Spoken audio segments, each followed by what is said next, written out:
there is just nothing that you can think of in your blended family, as long as you have that relationship with Christ, that is not possible. If you can dream that, if you can envision that, God can make that possible. Your blended family has a 100% chance of success when you do it God's way. We are Blended Kingdom Families, and we want to provide biblical resources to heal and restore families with a message of hope for the next generation.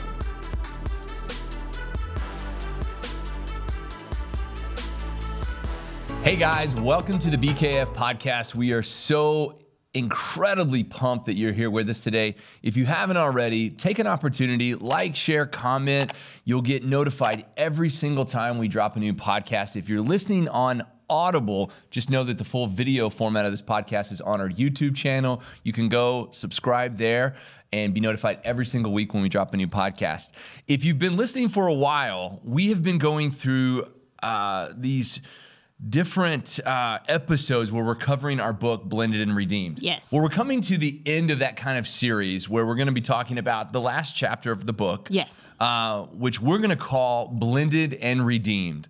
It's an amazing look at just the entire process, and then we end by talking about legacy. It's going to be just a really, really sweet four-part series that we're going through, and we're just excited to bring this resource to you. So today, and I was reading through our notes, and I was looking at it was just kind of like this blast from the past. There's so many stories in here about, I know you're a dreamer and, kind of the vision for Blended Kingdom Families in this book. So we're excited just to get through this and really talk in detail about some of these aspects.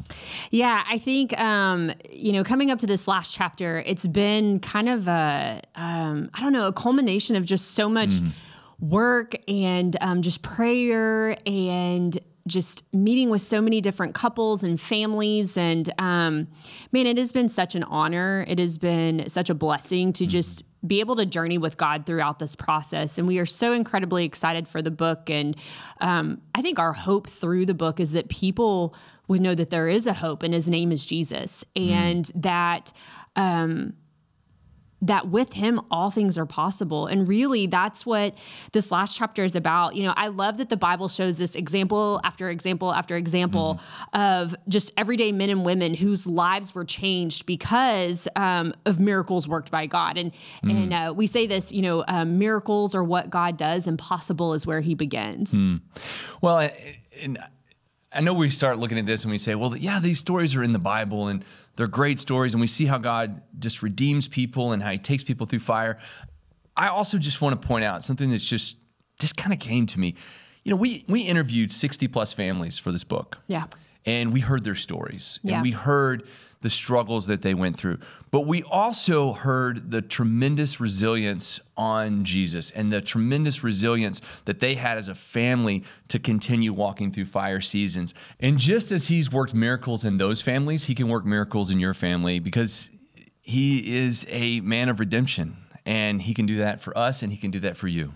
Well, and in blended families, and so many of us have experienced this, and with all of the different couples that we interviewed, there are so many different things that come into being, in a blended family. It's our past. A lot of people use the word baggage. It's past traumas. It's different personalities. It's different upbringings and, generational things that have, kind of gone down the pipeline. But, what I love is that, our mission verse for Blended Kingdom Families, it's Luke 1:37. It says, "For nothing is impossible with God." And God knew that for blended families. I think one of the greatest examples of a blended family is the story of Jesus, and his story with Joseph as his father and his, mother Mary. And so I think it's a beautiful image and picture of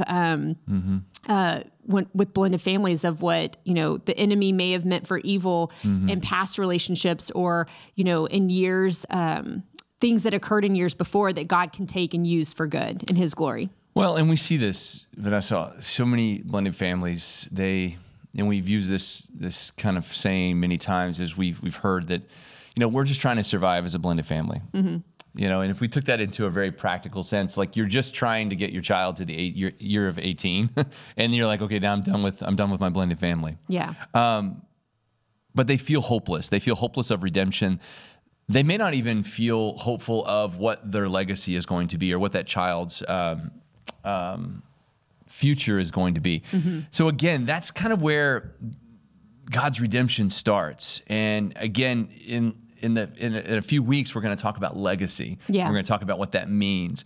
But the mission verse, Luke 1:37, nothing is impossible with God. So there's no relationship that is not mendable. Yeah. There is no children that are, unhealable. There is just nothing that you can think of in your blended family, as long as you have that relationship with Christ, that is not possible. If you can dream that, if you can envision that, God can make that possible. Yeah.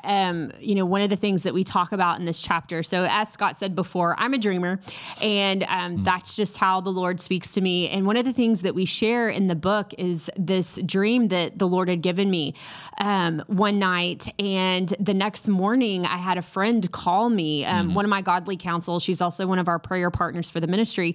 And she was like, hey, God laid this on my heart. And everything that she described, and she was speaking from the book of Daniel, Daniel 3:29, when it talks about the story of Shadrach, Meshach, and Abednego and the fiery furnace and God's protection. And it says in Daniel 3:29, for there is no other God who is able to rescue in this way. I'll never forget the morning that she called and she sent me that story. She sent me that verse, and it directly aligned with the dream that I had had. And I remember just being, I at this point, I was pulled over in the Home Goods parking lot, which is a great place to be, mind you. You're always in the Home Goods parking lot. I'm always in the Home Goods parking lot. Yeah. But, and I just remember just like breaking down and crying, because it was just this confirmation that God was like, one, hey, your dreams, like I am speaking to you, but two, that it gave me hope in what was such a hopeless situation of God was like, hey, I'm not taking you out of the fire, but I'm going to promise to walk with you through it. And in the end, I'm going to get the glory for everything that you guys went through, for the miracle that he performed in our blended family, which was a miracle. It was, yes. Man, if I know that if he did that for our family and our situation, he can do that for anybody else. Well, I love the story of Shadrach, Meshach, and Abednego. That story to me is such a blended family story in terms of just visualization. Yeah. You're walking through the fire. You may get singed. You're going to feel heat. You're going to feel the impossibility of, can I make it through? Yeah. But when you get to the other side, you're gonna know that God protected you. And a life of faith, or a life of living with Jesus, it doesn't amend us from going through pain. It doesn't amend us from going through some hard stuff. It doesn't amend us from walking very, very difficultly through a path of forgiveness, a path of putting our family back together. And it may be the very thing that puts us in that fire season. It may be the very thing that puts us in there as we start walking through that. But he promises to carry us through. He promises to get us through that season, and so we can come out and glorify him. Yeah. I would say we were talking about this actually before we started filming today, and one of the the phrases that you hear a lot of people say is nothing prepares you for going through a divorce, or nothing prepares you for the loss of a family member or the loss of a child. Nothing prepares you to receive that diagnosis that you never wanted to hear. But I think we can rephrase that to yes, we can be prepared. The preparation for the things that life throws at you comes with our everyday relationship with Jesus. That is, meeting with him every day in the secret place. It's getting into his presence. It's opening up his word, and it's receiving just the fullness and what he has for us. Every single day we have that opportunity to meet with him and receive from him. And that is what can prepare us for the things that life throws our way. Yeah. The pain that is surrounding a blended family, and the pain of these events that we go through in our life. And I love that you talked about the preparation for that. Yeah. Because again, they're like gut punches. They're like, it's like a fist that hits you out of nowhere. And how prepared are you? And what can you do in those situations? I know we're going to talk about and in coming weeks, we're going to talk about, being the place that you run to, being that place where you go and find solace in Jesus and finding ways to make it through those fire seasons. But the truth of it is Jesus can walk you through that. He can look at your brokenness and find wholeness. He can take you through what seems impossible. And when I talk about impossible in blended families, if you can't communicate with your co-parent, there's no communication. You have maybe hatred in your heart for that person.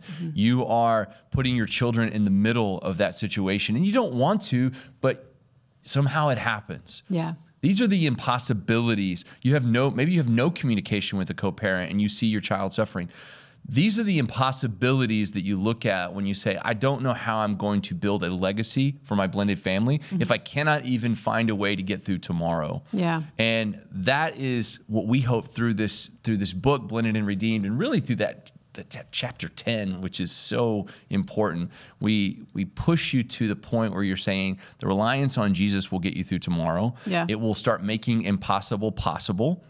And all of a sudden you can start seeing the vision of your legacy. Yeah. I love John 16:33 because it says, in this world you will have trouble, but take heart, I have overcome the world. And one thing that I always tell my boys, it's scripture that reminds us that greater is he that is in you than is in the world.